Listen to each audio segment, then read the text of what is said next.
देखो, कल हम लोगों ने ग्लूकोज की बात करी थी, फ्रुक्टोज की बात करी थी, थोड़ा सा साइक्लिक स्ट्रक्चर से हम लोगों ने ओपन चेन स्ट्रक्चर से साइक्लिक स्ट्रक्चर की बात की थी। ठीक है। और ओपन चेन स्ट्रक्चर से जब साइक्लिक स्ट्रक्चर की बात करते हैं तो एक स्ट्रक्चर ओपन चेन में तो हम लोग इस तरीके से भी लिखते हैं। अगर ग्लूकोज की बात कर लो तो आप ऐसे भी लिखते हो, और एक कैसे लिख सकते हो आप, फिशर प्रोजेक्शन में भी लिख सकते हो। ऐसे ही तो लिखते हैं। यहाँ पे हमने CHO बना दिया और बाकी सारे कायरल कार्बन बीच वाले दिखा दिए HOH HOH करके, ऐसे दिखाते हैं। साइक्लिक स्ट्रक्चर जो दिखाते हैं हम लोग, वो कौन सा प्रोजेक्शन है? हॉवर्थ प्रोजेक्शन है, उसके थ्रू दिखाते हैं। तो अभी हॉवर्थ प्रोजेक्शन सपोज आपको बनाना है तो कैसे बनाएंगे इसको थोड़ा सा बता देती हूँ मैं, क्योंकि वैसे आप कितना याद करोगे चीज़ें।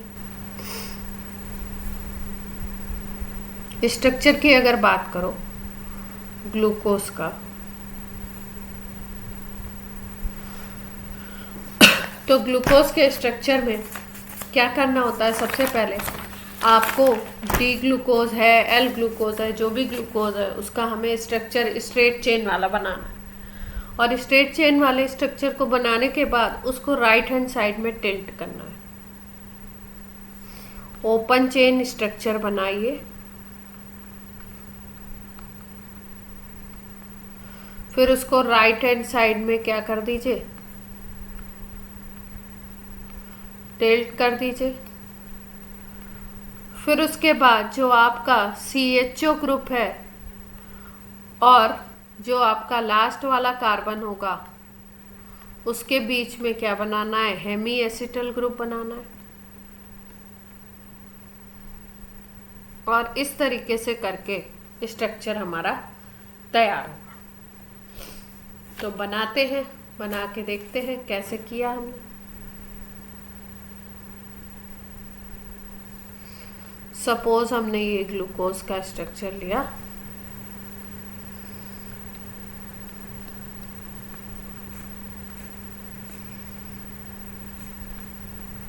HOH OHH OHH HOH, इसका ये हमारा है फिशर प्रोजेक्शन वाला फॉर्मूला। अब इसको हॉवर्थ प्रोजेक्शन में कन्वर्ट करना है तो क्या करते हैं? इसको राइट हैंड साइड टिल्ट कर दो। कैसे?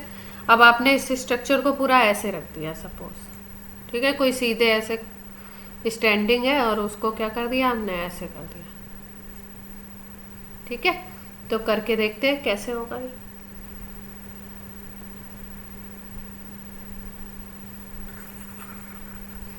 जब इसको आप राइट हैंड साइड में टिल्ट कर दोगे तो ये कुछ ऐसे बन जाएगा।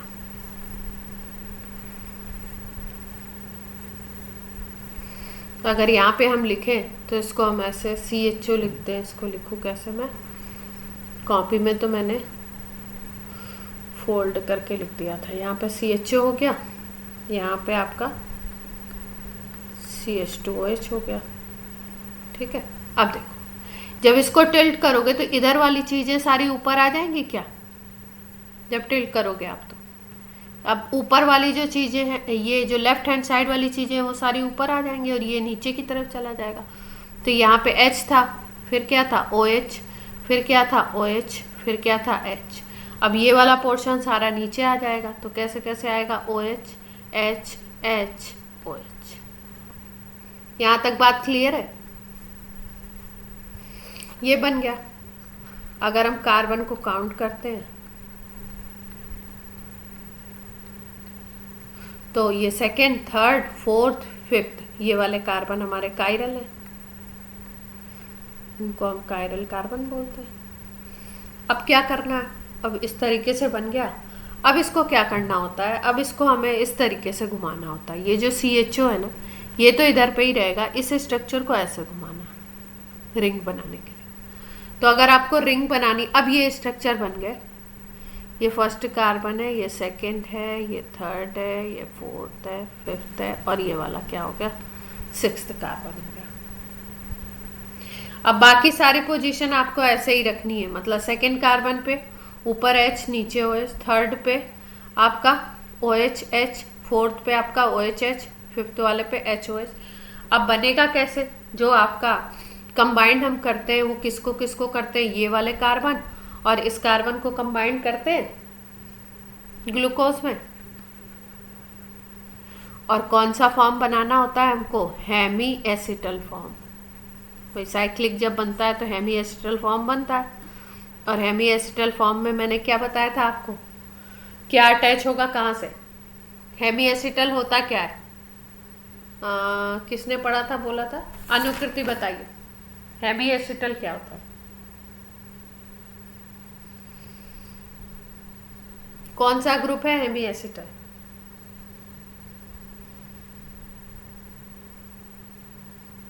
आयुष,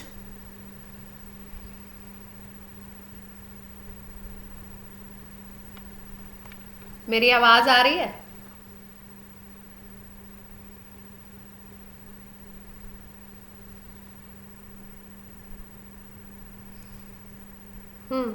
एक पे यहाँ पे OH लग गया और एक पे क्या लगेगा, OR। इसको ही तो बोलते हैं हेमी एसिटल। ग्लूकोज में हेमी एसिटल बनता है। अगर हम लोग एसिटल बोलेंगे तो यहाँ पे इसको भी OR कर दो, OH हटा दो। इस तरीके से कार्बन अगर मिलता है हमको किसी स्ट्रक्चर में तो वो कार्बन ये शो करता है हेमी एसिटल स्ट्रक्चर को, ये वाला कार्बन। तो ये बनाना है हमें जब साइक्लिक क्रिएट करना है। तो साइक्लिक क्रिएट करना है तो आप क्या करें, इसकी पोजीशन हमें पता लग गई सबकी कि किस पे क्या रखना है हमको। तो अब हम लोग बना लेते हैं।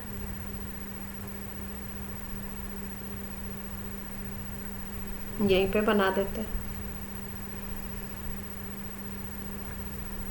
यहाँ पे आप एक O फिक्स कर दो, ये वाले कार्बन पे आप हेमी एसिटल बना दो।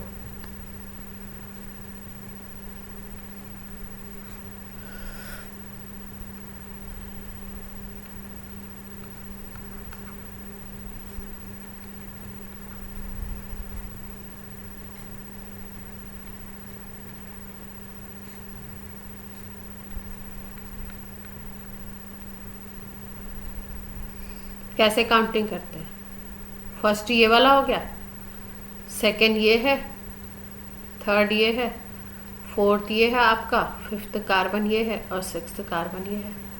फिफ्थ और ये वाला जो फर्स्ट कार्बन है जिसपे CHO था उसके बीच में क्या बन गया आपका, उसके बीच में रिंग बन गई, वहाँ से रिंग अटैच हुई फिफ्थ से और फर्स्ट से। और ये जो फर्स्ट कार्बन है इसने क्या बनाया, हेमी एसिटल।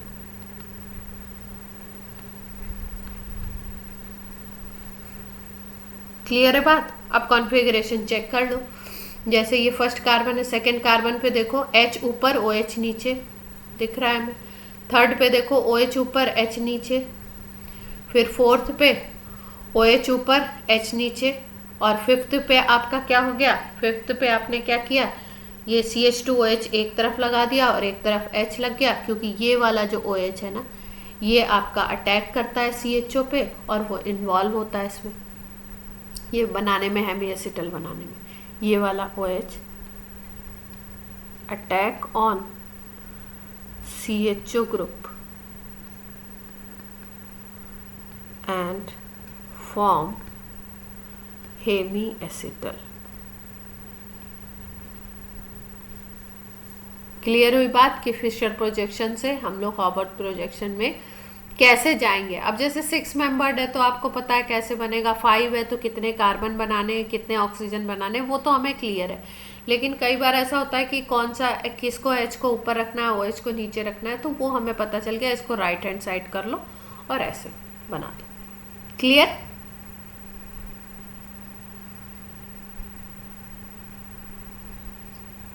ठीक है। अब देखो कल जैसे एक बात हो रही थी, एक वर्ड हमने यूज किया था एपिमर एंड एनोमर। दोनों ही डाइस्टीरोमर्स हैं।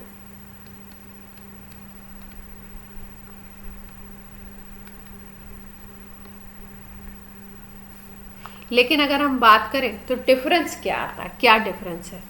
देखो, अगर हम बात करते हैं एपीमर की, तो एपीमर की हम बात करते हैं कि किसी भी कार्बन पे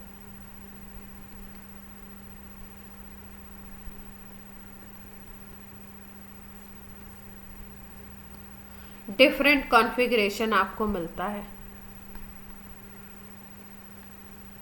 तो आप बोल देते हो कि वो एक दूसरे के एपीमर्स है। ठीक है, लेकिन एनोमर जो टर्म है ये स्पेसिफिक हो जाता है, ये जहां पे हेमी एसिटल बन रहा है ना, वहां पे अगर कॉन्फ़िगरेशन में डिफरेंस आता है, मतलब कोई ग्रुप मान लो ऊपर लगा हुआ है और दूसरे वाले कॉन्फ़िगरेशन में वही ग्रुप नीचे लगा हुआ, बाकी कहीं पे वो डिफरेंस नहीं है, तो उस कार्बन को हम बोलते हैं एनोमेरिक कार्बन। और वो दोनों स्ट्रक्चर, उनको क्या बोलेंगे एक दूसरे का? एनोमर्स। ठीक है, मतलब एनोमर क्या हो गया, स्पेसिफाई कर रहा है कि भाई जहाँ पे हेमी एसिटल, जहाँ से रिंग वगैरह जुड़ रही है, उस कार्बन जहाँ पे हेमी एसिटल या एसिटल फॉर्मेशन होगा, वहाँ पे आपका एनोमर वो क्रिएट करेगा। उस कार्बन के लिए एनोमर वर्ड यूज किया जाता है, उस कार्बन के लिए एनोमेरिक कार्बन बोलेंगे। लेकिन ईपीमर आपका C1 C2 C3 जो भी दूसरे कायरल कार्बन है वहाँ पे भी हमें मिल सकता है। जैसे कि हम लोगों ने कल एक स्ट्रक्चर देखा था, तो उसमें हमने क्या देखा था, कहाँ गया,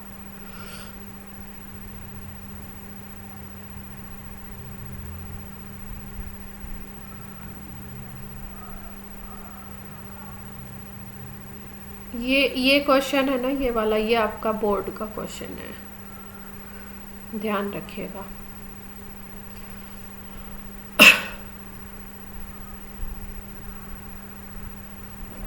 ये वाला जो है ना आपका बोर्ड का क्वेश्चन है, इसमें तीनों स्ट्रक्चर बना के दिया है और आपसे पूछ रहा है फर्स्ट कौन सा स्ट्रक्चर है, सेकंड कौन सा है, थर्ड कौन सा है, पहचान लेंगे ना। ये तो ग्लूकोज ही दिख रहा है आपको, CHO CH2OH और सारे HOH HOH। और यहाँ पे क्या दिख रहा है आपका, ये जो स्ट्रक्चर है ये CHO COH में कन्वर्ट हो गया, बाकी स्ट्रक्चर सेम है, तो ये आपका ग्लूकोनिक एसिड बन गया। थर्ड स्ट्रक्चर पूछ रहे हैं कौन सा स्ट्रक्चर है, तो दोनों COH में कन्वर्ट हो गए, तो सैकेरिक एसिड। दो तरीके के थे ना, ये ऑक्सीडेशन प्रोडक्ट हैं ग्लूकोज के। अब आपको बताना क्या चाह रही थी?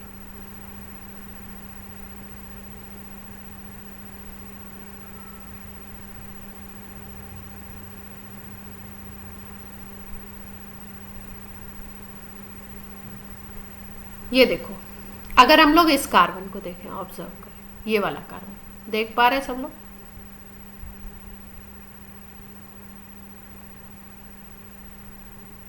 इस कार्बन को अगर देखो, बाकी पूरा स्ट्रक्चर देखो, बाकी अगर पूरा स्ट्रक्चर देखो तो O है, फिर CH2OH H, यहाँ पे भी O CH2OH OH, फिर ये भी सेम, ये भी सेम, ये भी सेम।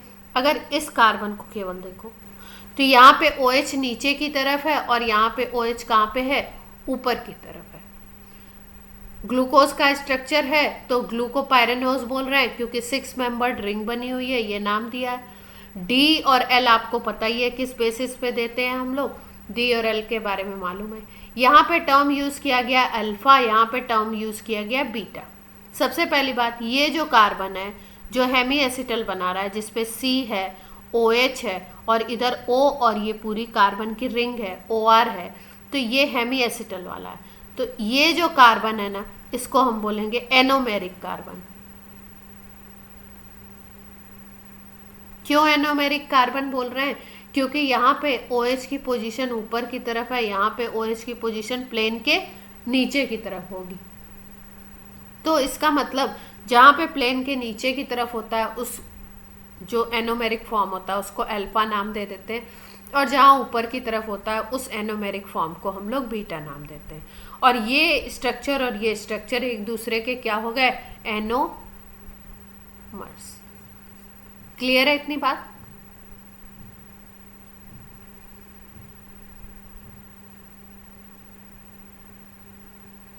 अब देखो, एक और स्ट्रक्चर देखते हैं। अब यहाँ डाइसैकेराइड स्टार्ट कर दिया एनसीईआरटी में।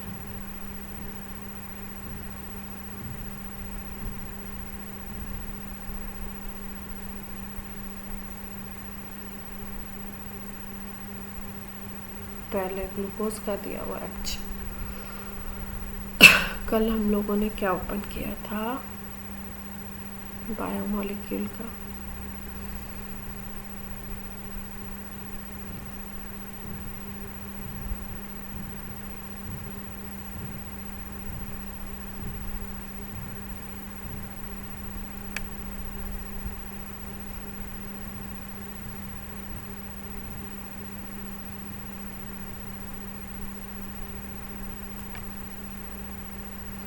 आपको ये बात समझ आ रही? बताना क्या चाह रही हूँ? एनोमर और आपका एपिमर में डिफरेंस बताना चाह रही हूँ इस पॉइंट में।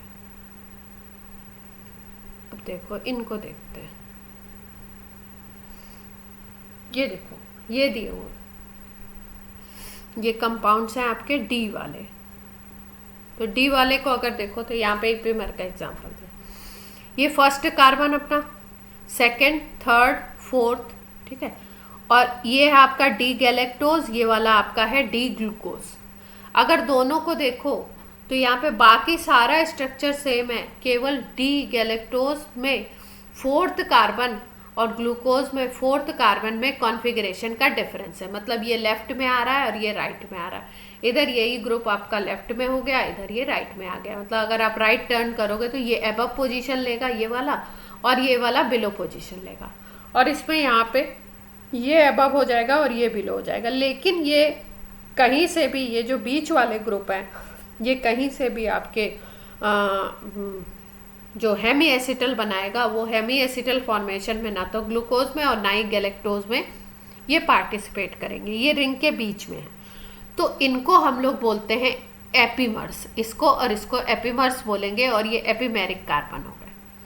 फिर उसके बाद अगर ग्लूकोज और मैनोज को देखो तो ग्लूकोज और मैनोज में देखो ये वाला कार्बन है, देख पा रहे हैं, फर्स्ट कार्बन, सेकेंड कार्बन इसमें और इसमें सेकेंड कार्बन मैनोज में, इसमें कॉन्फ़िगरेशन का डिफरेंस है।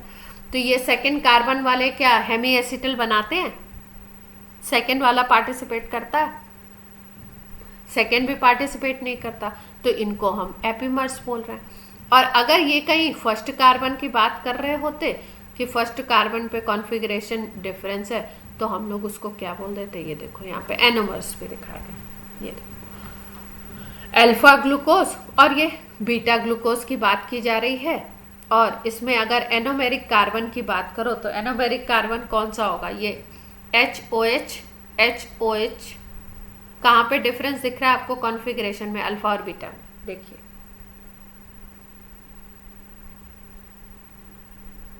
पूरे स्ट्रक्चर को देख लो ध्यान से, कहाँ पे डिफरेंस दिखाई दे रहा है आपको?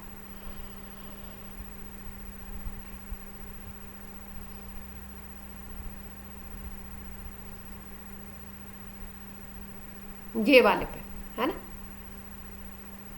ये जो कार्बन है इस पे हमें डिफरेंस दिखाई दे रहा है, और ये क्या बना रहा है आपका? हेमी एसिटल बना दे रहा है। तो इसको हम लोग बोलेंगे, एक दूसरे का अल्फा बीटा नाम दे दिया, एनोमर्स बोल दिया। ठीक। अब एक और चीज़ हम लोग पढ़ते हैं, इसमें कभी कभी पूछ ले रहे हैं तो उसकी बात कर लेते हैं। ग्लूकोज हो गया, फ्रुक्टोज हो गया, इसमें एक चीज़ पूछी जा रही है आजकल,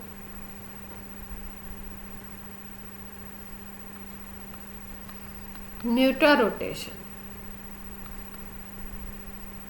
जब आप पढ़ोगे ये चैप्टर तो एक टर्म ये भी आएगा, ठीक है। रोटेशन से मतलब है तो इसका मतलब कुछ ना कुछ आपकी बात करी जा रही है, किसकी? कुछ ना कुछ बात हो रही है ऑप्टिकल एक्टिविटी से रिलेटेड।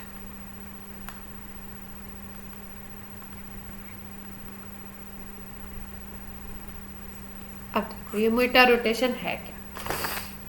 हम लोग जब लेते हैं ग्लूकोज को,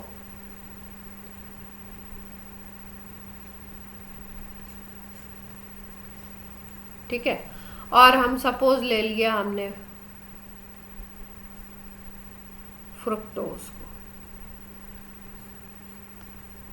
ग्लूकोज और फ्रुक्टोज दोनों को हमने ले लिया और इसका हम लोग बनाएंगे वाटर में सॉल्यूशन।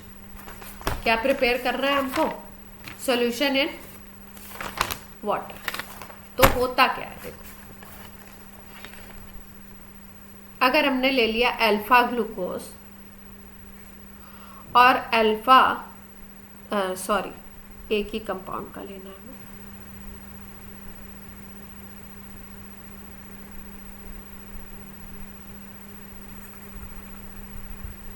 एक ही कंपाउंड के दो फॉर्म्स ले लिए। एक हम अल्फा ग्लूकोज ले लेते हैं और एक हम ले लेते हैं बीटा ग्लूकोज। तो अल्फा बीटा का मतलब तो समझ आ गया, कहाँ पे एनोमेरिक जो कार्बन होगा वहाँ पे डिफरेंस होगा, कॉन्फ़िगरेशन में बाकी सब सेम होगा। एक अल्फा ग्लूकोज ले लिया और एक हमने बीटा ग्लूकोज ले लिया।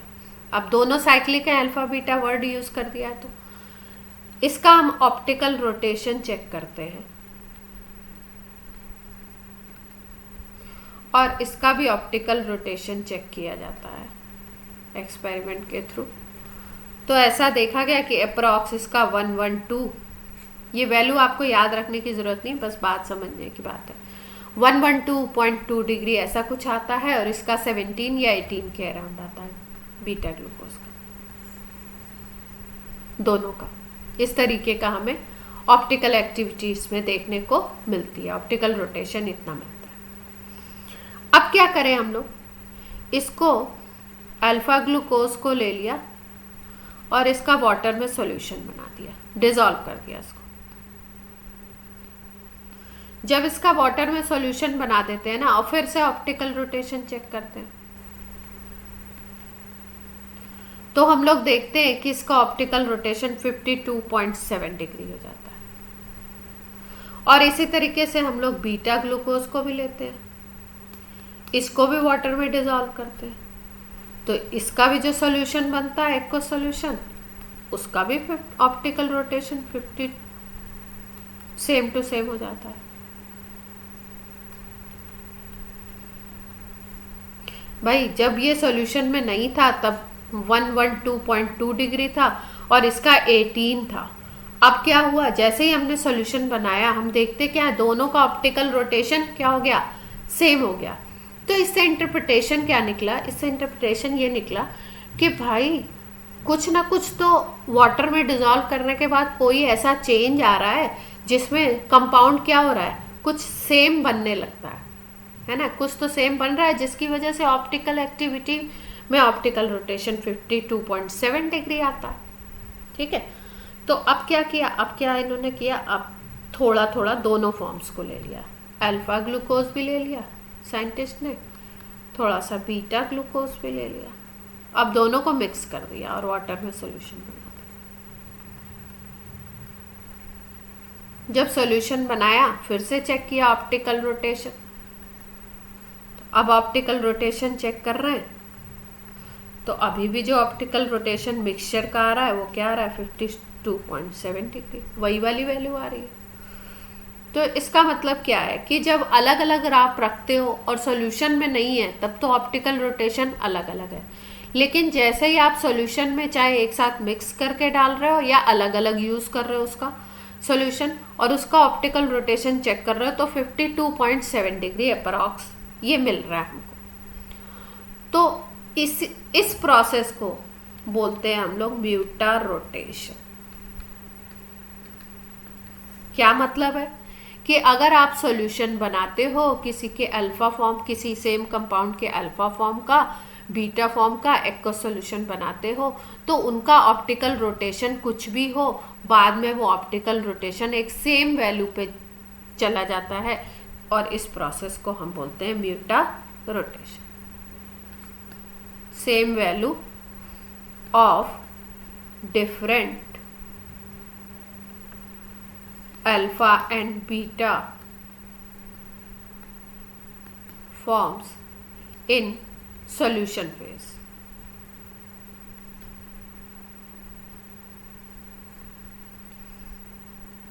अमाउंट से मतलब नहीं है, वो जैसे ही वाटर में डालेंगे ना वो क्या होता है कि रोटेशन ये आने लगता है, मतलब ये वाटर में डालने का खेल है।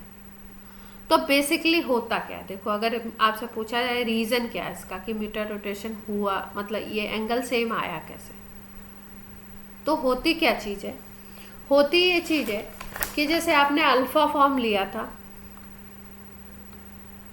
बीटा फॉर्म लिया था, जैसे ही हम इसको वाटर में डालते हैं ना, सोल्यूशन बनाते हैं, वैसे ही ये ओपन हो जाती है रिंग,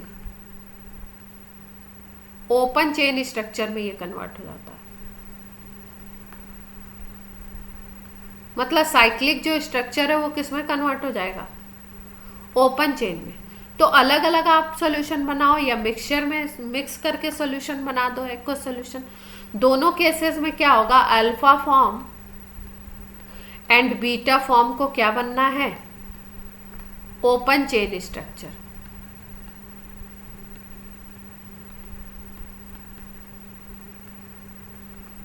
और ऐसा देखा गया कि ये जो स्ट्रक्चर्स होते हैं ये एक दूसरे के इक्विलिब्रियम में होते हैं।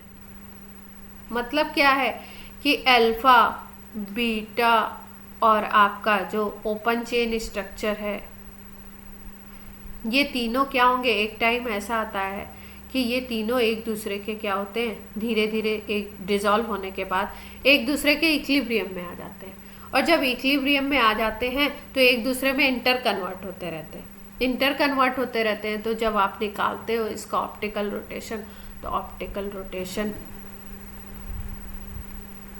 हमको एवरेज में पूरा 52.7 डिग्री ही मिलता है।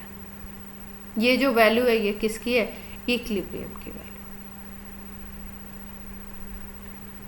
और इसमें भी अगर हम देखें तो कौन कौन से फॉर्म परसेंटेज निकाला साइंटिस्ट ने, तो देखा कौन सा फॉर्म, ये जो फॉर्म है ना ये सबसे ज़्यादा स्टेबल होता है,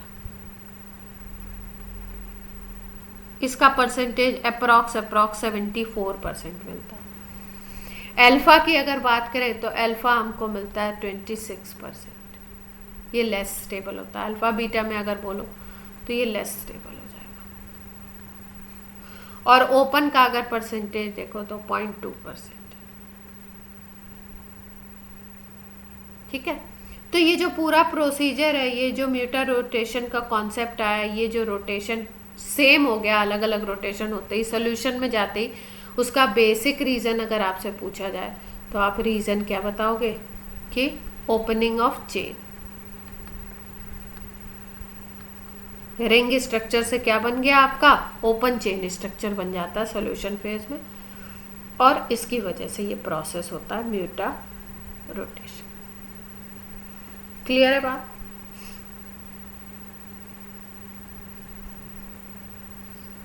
अच्छा, अब अगर आपको 2 स्ट्रक्चर 3 स्ट्रक्चर दे दिए जाए तो आप डिफ्रेंशिएट कर लोगे एपीमर में और आपके एनोमर में। एनोमर को नाम अल्फा बीटा देंगे। इसमें जो टर्मिनोलॉजी है ना उसको भी ध्यान रखना बड़ा इम्पॉर्टेंट है, कब अल्फा कह रहे हैं, कब बीटा कह रहे हैं, कब कैपिटल डी कह रहे हैं, कब स्मॉल डी कह रहे हैं। ठीक है, क्योंकि अगर ये चीज़ें ही नहीं समझ आएंगी तो कैसे करेंगे चैप्टर को, बाकी चीज़ों को करना क्या होगा हमारे लिए, मुश्किल हो जाएगा। तो आज हमने क्या समझा, एक तो म्यूटर रोटेशन समझा, एक हमने समझा क्या, फिशर प्रोजेक्शन को हम लोग हॉवर्थ प्रोजेक्शन में कैसे देखते हैं, कैसे बनाते हैं, ये बात करी। और अब आगे हम एक क्वेश्चन करते हैं इस पर, तब आप बताइएगा।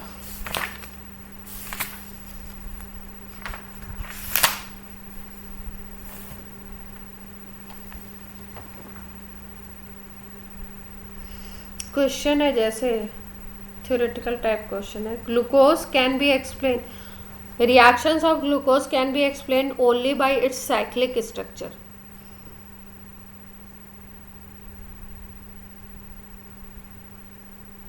रिएक्शंस आपको बतानी है जो साइक्लिक स्ट्रक्चर को एक्सप्लेन करती हो या जो साइक्लिक स्ट्रक्चर से एक्सप्लेन होती हो। ऑप्शंस देख लीजिए क्या क्या है अपने पास। पहला दे रहे हैं पेंटाएसिटेट फॉर्मेशन,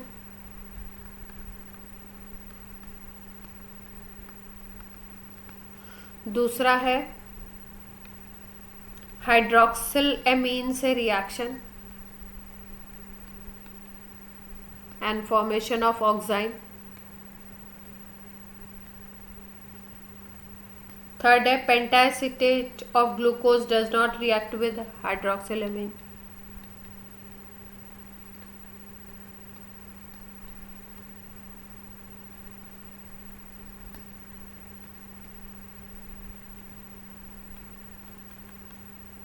हाइड्रोक्सिल एमीन को NH2OH बोलते हैं।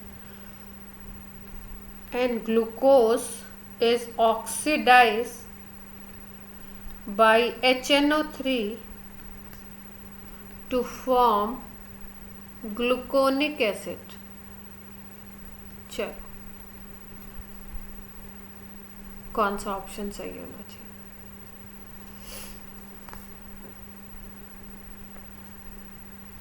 क्या बताना है? बताना है कि साइक्लिक स्ट्रक्चर कौन से रिएक्शन को सपोर्ट करेगा। सी पार्ट होना चाहिए। Pentaacetate of glucose does not react with NH2OH। अच्छा, और कोई? चारों ऑप्शन को पढ़े, कल बताया था इन रिएक्शंस के बारे में, और आंसर को बताने की कोशिश करें।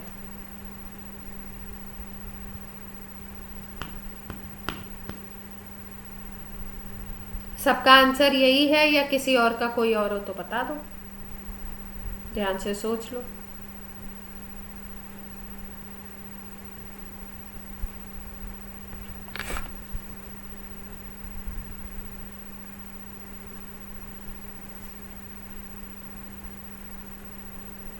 देखो, पेंटाएसिटेट फॉर्मेशन जो था वो कैसे हो रहा था? पेंटाएसिटेट 5 एसिटेट बनाने हैं आपको, तो 5 अगर एसिटेट बनाने हैं यानी कि आपने सारे जो OH ग्रुप हैं, भाई 6 तो कार्बन है ग्लूकोज में, और 6 कार्बन में आपके 5 OH ग्रुप होते हैं और एक क्या होता है आपका CHO ग्रुप होता है। यही तो पोजीशन होती है अपनी सारी। अब पेंटाएसिटेट बना रहे हो यानी कि सारे के सारे OH आपके क्या हैं? फ्री हैं। लेकिन आपको पता है कि साइक्लिक स्ट्रक्चर में एक OH और एक CHO मिलके क्या बनाते हैं? वही तो रिंग बनाते हैं, 6 मेंबर्ड रिंग। ये बनाने में, फॉर्मेशन में पार्टिसिपेट करते हैं। एक OH और एक CHO जो होता है, ये 6 मेंबर्ड रिंग बनाने के लिए यूज हो जाता है। तो इसका मतलब क्या है कि पेंटाएसिटेट तो नहीं मिलने वाला, तो फर्स्ट तो रॉन्ग हो गया। ये आपका स्ट्रेट चेन रिएक्शन को फॉलो करेगा। दूसरा, हाइड्रोक्सिलेमीन रिएक्शन ऑक्साइम फॉर्मेशन। हाइड्रोक्सिलेमीन अगर रिएक्शन होना है तो हाइड्रोक्सिलेमीन रिएक्शन होता किससे है? एल्डिहाइडिक ग्रुप का रिएक्शन है, और हमें पता है साइक्लिक स्ट्रक्चर में एल्डिहाइड तो रह नहीं जाता है, वो तो किस में कन्वर्ट हो जाता है? हेमीएसिटल फॉर्म में। क्लियर है बात? समझ आ रही है?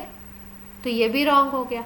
थर्ड वाला है pentaacetate of glucose does not react with NH2OH। By pentaacetate जो होगा वो अगर बन गया तो पेंटाएसिटेट का मतलब है कि आपने OH को CH3 बना दिया, OCH3 बना दिया, और अगर आप OCH3 बना दोगे तो कहाँ से वो रिएक्ट करेगा? NH2OH से। NH2OH के लिए क्या चाहिए आपको? CHO फ्री चाहिए। तो आपका साइक्लिक स्ट्रक्चर में ये चीज़ होती नहीं है, आपकी CHO फ्री होता नहीं है। ये वाला आपका ऑप्शन सही बनेगा, थर्ड वाला जिसकी हम बात कर रहे हैं। ये pentaacetate of glucose does not react with NH2OH। फिर आपका लास्ट ऑप्शन है glucose is oxidised by HNO3 to form gluconic acid. ये तो गलत स्टेटमेंट ही दिया हुआ है। HNO3 स्ट्रॉन्ग ऑक्सीडाइजिंग एजेंट है, तो क्या बनाता है ये? ग्लूकोज HNO3 से क्या बनाता है? क्या बताया था कल?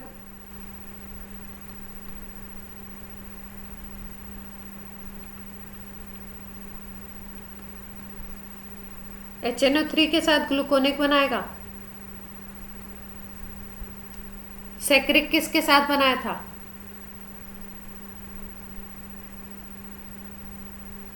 ग्लूकोनिक एसिड बनाएगा माइल्ड के साथ, और HNO3 के साथ सैक्रिक बनाता है, ये वाला जिसमें हम लोग बोल रहे थे ऊपर नीचे दोनों को COH कर दो। ठीक है, तो ये वाला भी किसको बता रहा है, ये साइक्लिक को नहीं बता रहा है, ये भी बता रहा है आपका किसको, O। तो साइक्लिक स्ट्रक्चर को प्रमोट कौन कर रहा है, सपोर्ट कौन कर रहा है, थर्ड ऑप्शन। एक और करेंगे question.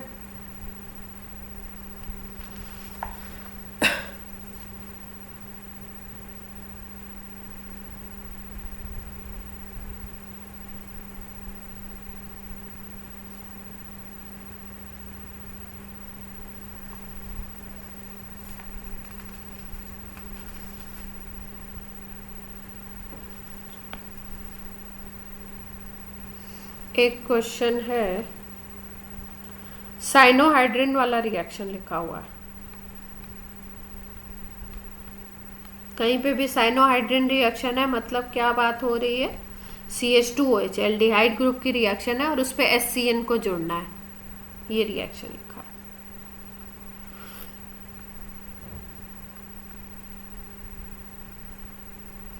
O converted into OH and CN attach हो जाता है जाके, ये रिएक्शन लिखी है और आपको बोल रहे हैं the reaction given reaction confirms presence of primary alcoholic group, 5 OH group attached to different carbon atom,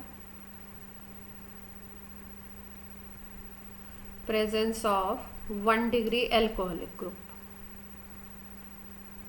इस रिएक्शन से क्या पता लग रहा है आपको। दूसरा है 5 OH group attach to different carbon। Third है आपका दे रहे हैं all 6 carbon atoms linked in a straight chain।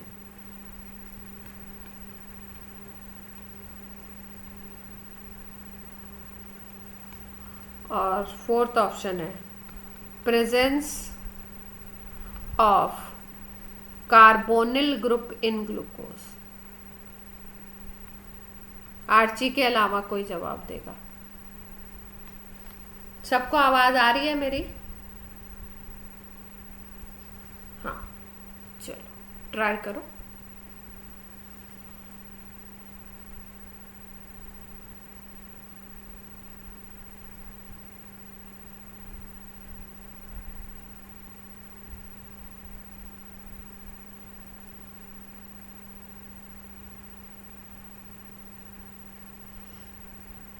अब देखो, जैसे कि अभी अपन ने अल्कोहल पढ़ा नहीं है, इसलिए ये क्वेश्चन आपके लिए थोड़ा सा अलग हो गया। पर अगर हम लोग फोकस करें कि साइनोहाइड्रिन फॉर्मेशन में हमने आपको बताया क्या था, उसमें हमने आपको ये बताया था कि ये जो रिएक्शन है ये किसका है, CHO ग्रुप का है। एल्डिहाइड पे ये एडिशन रिएक्शन होती है। एल्डिहाइड ग्रुप पर ये कैसी रिएक्शन है, एडिशन। भाई HCN पूरा का पूरा ऐड हो जा रहा है, तो एडिशन रिएक्शन है और एल्डिहाइड की है, तो ये फोर्थ ऑप्शन बन सकता है क्या अपना, presence of carbonyl group in glucose. जहाँ पे भी ये C डबल बॉन्ड O होगा वहाँ पे H कार्बोनिल ग्रुप इसको बोलते हैं। ये बॉन्ड अगर हमें कहीं पे दिखाई दे रहा है तो वो HCN ऐड करवा लेता है, ये O कन्वर्ट हो जाता है OH में और CN अटैच हो जाता है सिंगल बॉन्ड से। क्लियर है बात?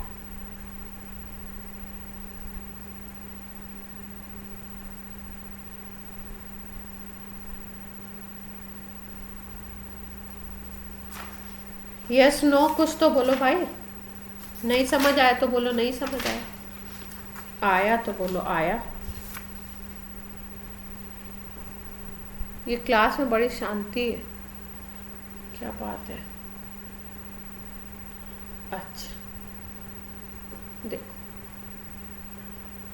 ये रिएक्शन जो साइनोहाइड्रिन फॉर्मेशन का रिएक्शन है, ये रिएक्शन आपका एल्डिहाइडिक ग्रुप का रिएक्शन है। और एल्डिहाइडिक ग्रुप के रिएक्शन में एल्डिहाइड ग्रुप बना किससे होता है, बेसिकली इसमें काम कौन करता है, C double bond O group, इसको बोलते हैं हम कार्बोनिल ग्रुप। कार्बोनिल ग्रुप का एडिशन रिएक्शन है, ये HCN ऐड होता है, O के साथ H बन जाता है और CN यहाँ पे एक अटैच हो जाता है। इस तरीके का एडिशन रिएक्शन होता है। तो अगर हम बात करें, आपसे पूछा जा रहा है कि ये जो रिएक्शन हो रही है, इस रिएक्शन से हम क्या इंटरप्रिटेशन निकाल सकते हैं, क्या हम बोल सकते हैं इस रिएक्शन से। तो देखो, अब लास्ट ऑप्शन दिया हुआ presence of carbonyl group in glucose, तो कार्बोनिल ग्रुप तो है और कार्बोनिल ग्रुप का ही रिएक्शन है, तो फोर्थ ऑप्शन इसकी वजह से हमारा ठीक हो गया। हाँ, बाकी तीनों को भी हमने इसलिए नहीं देखा क्योंकि बाकी ये बात जो कर रहे हैं ना वो एल्कोहलिक ग्रुप की बात कर रहे हैं। तो presence of 1 degree alcoholic group, 1 degree अगर एल्कोहलिक ग्रुप देखो तो ये वाला है अपना, मैंने बताया था 1 डिग्री एल्कोहल का मतलब CH2OH होना चाहिए। RCH2OH का क्या मतलब है, 1 डिग्री अल्कोहल, तो ये पूरा R हो गया, ये CH2OH, ये 1 डिग्री अल्कोहलिक ग्रुप है। तो 1 डिग्री अल्कोहलिक ग्रुप पे तो कुछ हो ही नहीं रहा है, कुछ प्रोसेस हो रहा है क्या, ये तो एज इफ है, तो इससे कोई मतलब नहीं है। फिर सेकंड ऑप्शन देखो, 5OH group attach to different carbon, ठीक है भाई 5OH ग्रुप है, ये डिफरेंट कार्बन से अटैच है, लेकिन रिएक्शन तो इस पे हो रहा है, तो इससे कोई मतलब ही नहीं है, इस पे कोई हमें चेंज नहीं दिखाई दे रहा, तो इससे भी कोई मतलब नहीं। All 6 carbon atoms linked in a straight chain, ये स्ट्रेट चेन ओपन चेन की अगर हम बात करें तो स्ट्रेट चेन ओपन चेन का इससे कोई रिलेशन है ही नहीं, स्ट्रेट चेन ओपन चेन से। और अगर ये बोलते कि ये वाला जो कार्बन है ये मतलब आपका फ्री एल्डिहाइडिक ग्रुप है, तो वो ऑप्शन बन जाता क्योंकि ये एल्डिहाइड ग्रुप का रिएक्शन है। लेकिन all 6 carbon linked in a straight chain, इसमें हम इस बात को नहीं वो कर सकते, ठीक है, क्योंकि कोई स्ट्रक्चर ऐसा भी हो सकता है जिसमें कि सारे कार्बन क्या हो, आपके स्ट्रेट चेन में हो, लेकिन ये CHO की बात नहीं कर रहा है और ये रिएक्शन पर्टिकुलरली CHO का है। वैसे अगर कहीं पे अगर आपका अगर ये ऑप्शन नहीं होता तो इस ऑप्शन को हमें सही करना पड़ता। समझ आ रही है बात?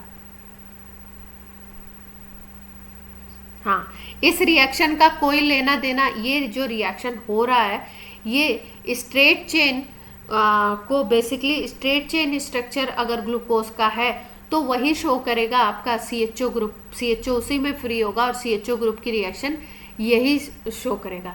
इनडायरेक्ट वे में अगर हम देखें तो थर्ड ऑप्शन को भी हम ठीक बोल सकते हैं, लेकिन अगर प्रोमिनेंटली बात की जाए कि मोस्ट करेक्ट ऑप्शन कौन सा है, तो ये रिएक्शन क्योंकि CHO ही ग्रुप का है, CO कार्बोनिल ग्रुप का है, इसलिए हमने डी ऑप्शन को करेक्ट किया और सिंगल करेक्ट है। क्लियर है बात? ठीक है, C और D में बच्चा कंफ्यूज हो सकता है, लेकिन क्योंकि सिंगल करेक्ट है तो कार्बोनिल का ये प्रोमिनेंट रिएक्शन होता है, तो हमने डी को ऑप्शन को चूज किया।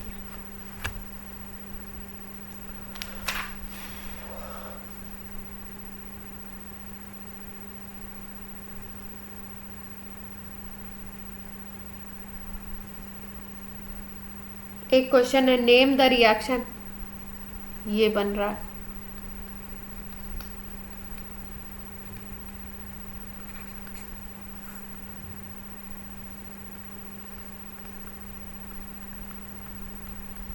ये कौन सा कंपाउंड है, ये तो ग्लूकोज है, हेक्सेन है ना, नॉर्मल हेक्सेन बन रहा है स्ट्रेट चेन, तो नॉर्मल हेक्सेन बनता है इससे, तो इसमें आपसे पूछा गया यहाँ पे क्या हम लोग लेंगे, HF heat, HCl heat, HI heat, HBr heat, किसकी प्रेजेंस में हुआ था ये वाला रिएक्शन?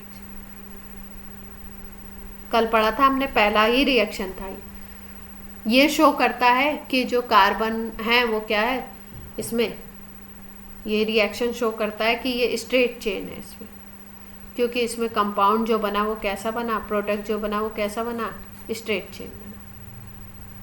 तो इसमें हमने लिया था HI को, रिएजेंट क्या था, HI। क्लियर है बात? ये बिल्कुल मतलब ये तो वैसा क्वेश्चन था, याद ही रखना है, अब इसमें तो कोई वो नहीं, HI से रिएक्शन होता है तो ये बनता है।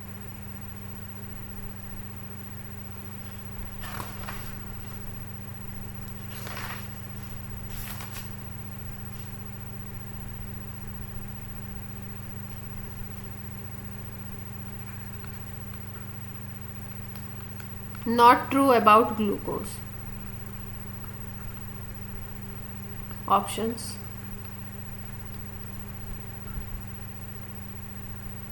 It is एल्डोहेक्सोस।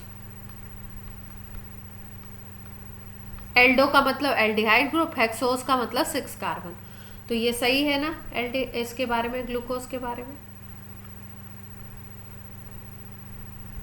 भाई 6 कार्बन तो होते ही हैं, इसलिए हेक्सोस बोल दिया।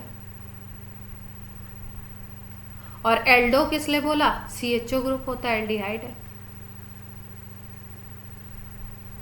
तो ये ऑप्शन तो सही है, नॉट ट्रू पूछा है। नेक्स्ट आपका दिया हुआ है, कहाँ गया?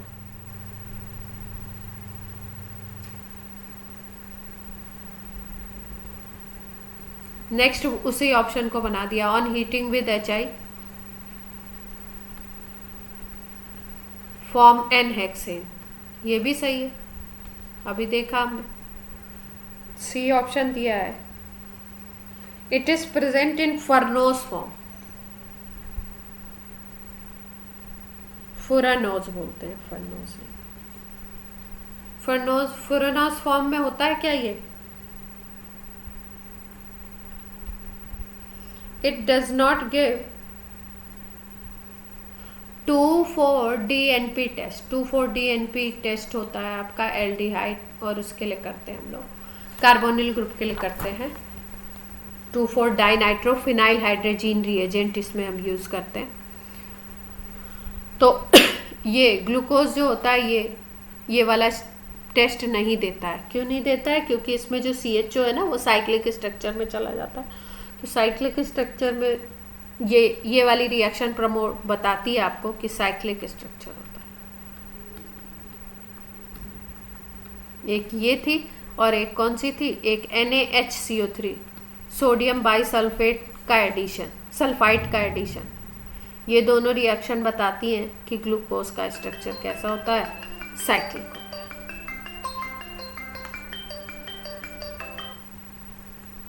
ठीक है। और ये कौन से फॉर्म में होता है ग्लूकोज?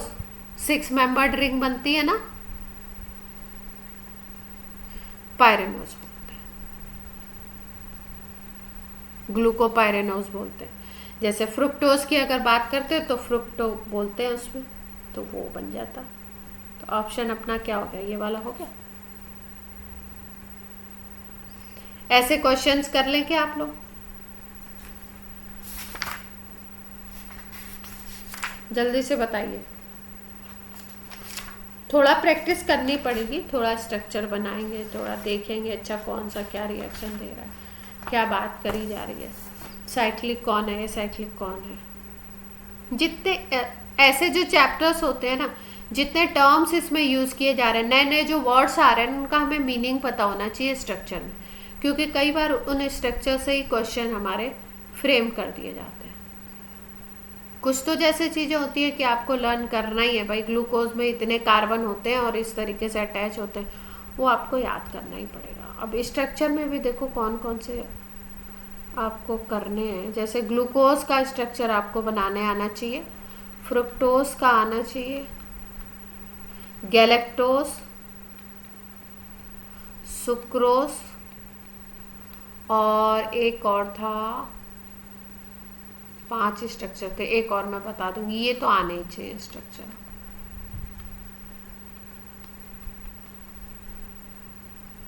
इनका तो हमें यूज आता ही आता है।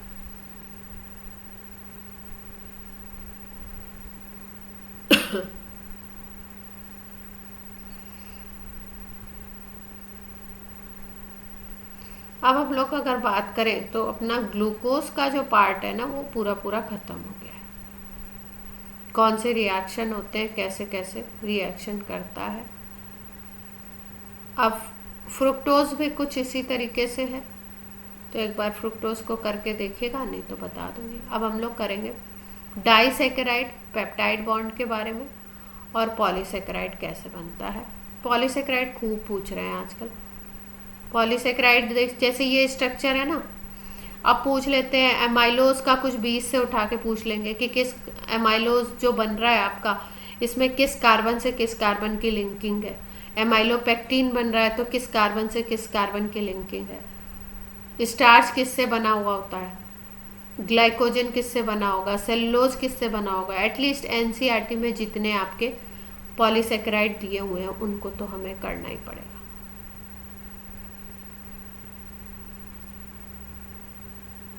ये देख रहे हो सेलुलोज का स्ट्रक्चर, स्ट्रक्चर बेस्ड क्वेश्चन आ रहे हैं जेई में।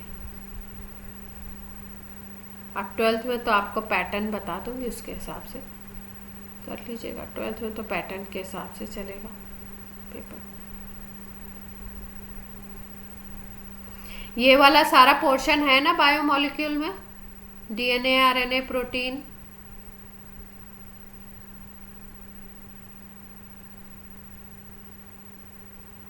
ये डिलीटेड वगैरह तो नहीं है ना, पूरा पूरा चैप्टर है? Yes no?